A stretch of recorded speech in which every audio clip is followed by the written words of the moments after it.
Perkenalkan, saya Dwi Chandra-Arini, calon guru penggerak Angkatan 11 dari SMA Negeri 1 Madang Suku 1. Kali ini saya ditemani oleh Bapak Kepala Sekolah, yaitu Bapak Dr. Sutarjo SPDM dari SMA Negeri 1 Madang Suku 1, untuk menyelesaikan topik modul 3.1 pengambilan keputusan yang berbasis nilai-nilai kebajikan. Oke, kita mulai kegiatannya. Assalamualaikum Bapak. Waalaikumsalam. Alhamdulillah baik. Maaf Bapak, sebelumnya saya ucapkan terima kasih atas kesempatan waktunya Bapak menyediakan waktu untuk saya melaksanakan wawancara yang berkenaan dengan pengambilan keputusan yang berbasis nilai kebajikan. Silakan izin Bapak, ada beberapa pertanyaan yang ingin saya tanyakan. Pak, pertanyaan pertama, bagaimana Bapak mengidentifikasi kasus-kasus yang berkenaan dengan dilema etika atau besukan moral? Ya, terima kasih.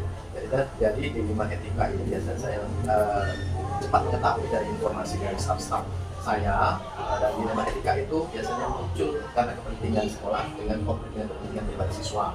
Seperti anak terlambat masuk yang harusnya sudah masuk, ternyata mereka terlambat. Nah itu kan, tapi tetap mereka ingin sekolah. Kasus-kasus kedua biasanya anak-anak itu kasus-kasus perkelahian, masalah sepele, masalah pacar. Baik Bapak, berdasarkan kasus-kasus tadi, kira-kira bagaimana Bapak menjalankan pengambilan keputusan ini, terutama untuk kasus-kasus di mana ada dua kepentingan, yaitu sama-sama benar dan atau sama-sama memiliki nilai kebajikan? Oke, terima kasih, pertanyaan yang luar biasa. Jadi kalau misalnya ada kasus seperti itu, biasanya kami membutuhkan staf khusus. Saya ajak pergi bersama, mengambil masalah mufakat, kita dalami dulu kasusnya itu. Jadi permasalahan itu kita ambil dulu, kemudian kita pecahkan bersama dan ambil sisi terbaik seperti apa. Jadi tidak memihak sekolah, juga tidak memihak ke orang tua, tapi kita ambil jalan. Baik Pak, pertanyaan selanjutnya ini, langkah-langkah apa yang Bapak lakukan dalam mengambil keputusan tersebut? Ada beberapa langkah dalam pengambilan keputusan itu, tidak hanya satu saja. Setiap ada permasalahan kita kumpulkan informasi terkait masalah tersebut, kemudian langkah selanjutnya kita identifikasi masalah tersebut, kemudian kita diskusikan dan pertimbangkan baik kemudian permasalahan tersebut. Setelah kita diskusikan bersama mencapai suatu mufakat, maka kita ambil keputusan yang terbaik yang memihak ke semuanya, dan khususnya bagi rakyat Indonesia, kemudian yang terakhir adalah rencana untuk pelaksanaan keputusan tersebut. Luar biasa sekali Pak untuk rencananya. Pertanyaan yang keempat, hal-hal apa yang Bapak anggap efektif dalam pengambilan keputusan terkait permasalahan berupa dilema etika? Terima kasih. Yang paling efektif adalah kita bermuaswarah bersama antara staf-staf, kemudian berkomunikasi yang baik, kemudian keputusan itu harus transparan, kemudian juga prosesnya itu harus sesuai dengan prosedur yang sudah dilaksanakan selama ini di SMA. Baik Bapak, selanjutnya ketika tadi Bapak sudah mencari hal-hal yang dianggap efektif, selanjutnya ini tantangan apa yang Bapak hadapi selama pengambilan keputusan? Selama ini kalau keputusan itu biasanya lancar-lancar, tapi ada kadang-kadang tantangan dari pembuatan keputusan itu, kita sudah membuat keputusan ternyata ada pengaruh dari luar yang mengganggu hasil keputusan bersama. Itu kita sulit untuk memecahkan dan kita kembali lagi harus membuat keputusan baru. Baik Bapak, selanjutnya dalam pengambilan keputusan, adakah jadwal tertentu yang dibuat dalam penyelesaian masalah ini? Apakah Bapak selesaikan secara langsung ataukah ada prosedur tertentu yang Bapak lakukan? Oke. Jadi kalau setiap ada masalah, saya tidak punya jadwal khusus. Kalau ada masalah, makin cepat makin bagus. Jadi setiap masalah itu langsung kami musyawarahkan dan langsung ambil keputusan.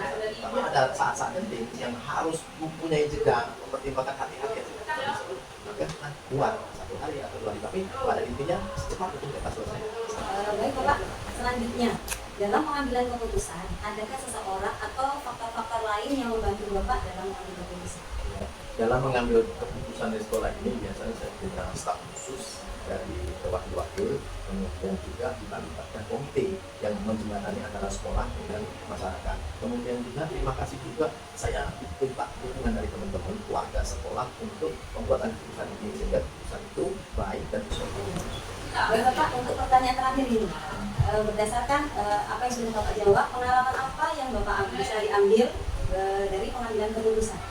Dari pengalaman yang sudah ada, kita butuh keterbukaan, kemudian kerjasama yang baik dalam pengambilan keputusan tersebut. Dan insya Allah, kalau seluruh staf, kemudian komite warga sekolah semua ikut dan berkontribusi komunikasi yang baik dengan kita semua, maka keputusan kita menghasilkan keputusan yang baik. Baik Bapak, luar biasa sekali. Terima kasih wawancaranya. Semoga itu juga menjadi pembelajaran bagi saya ke depannya. Baik Bapak, terima kasih. Assalamualaikum warahmatullahi wabarakatuh. Waalaikumsalam. Baik, demikian tadi wawancara saya kepada Bapak Kepala Sekolah dari SMA Negeri 1 Madang Suku 1. Saya akhiri. Assalamualaikum warahmatullahi wabarakatuh. Waalaikumsalam warahmatullahi wabarakatuh.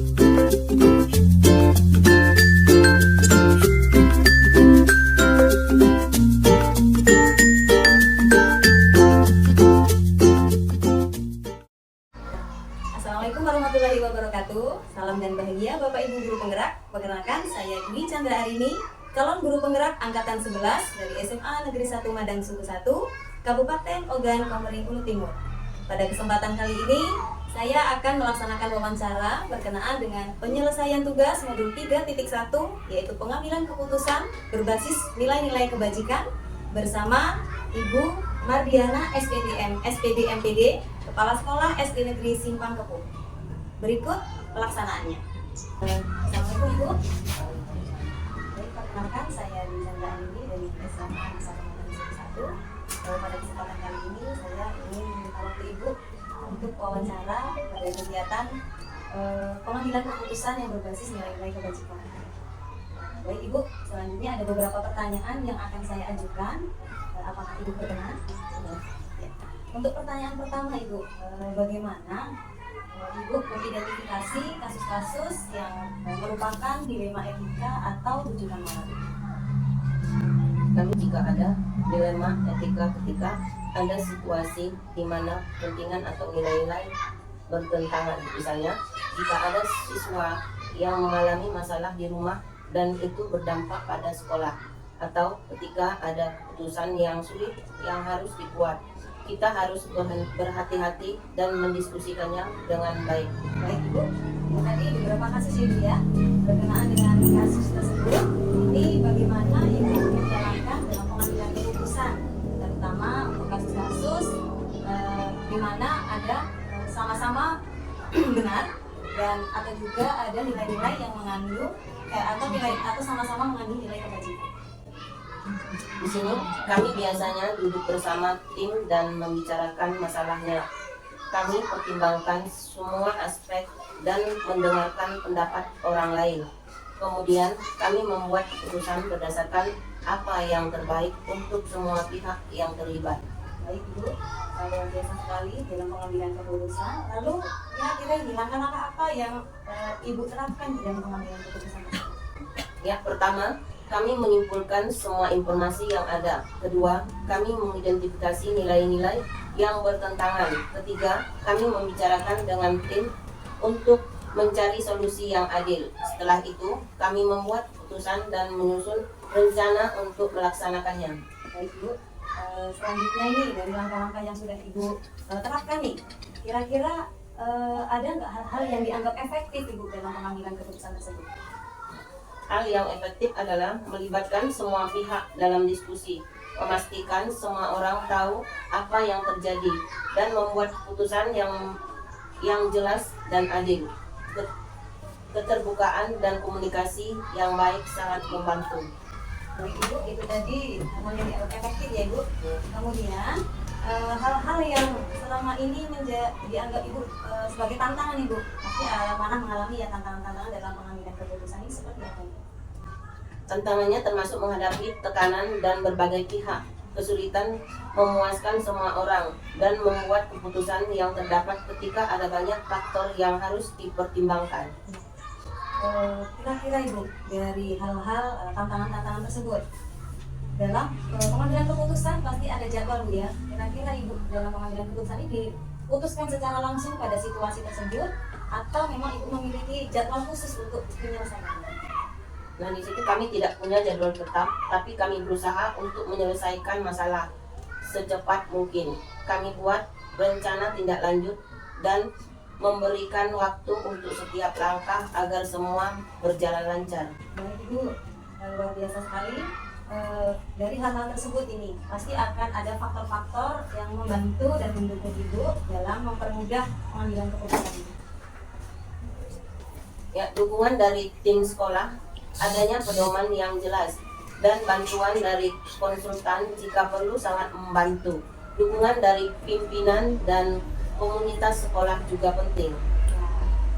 Baik Ibu, pertanyaan terakhir dalam semua hal yang Ibu sampaikan, pembelajaran apa yang bisa Ibu ambil dari pengalaman Ibu mengambil keputusan?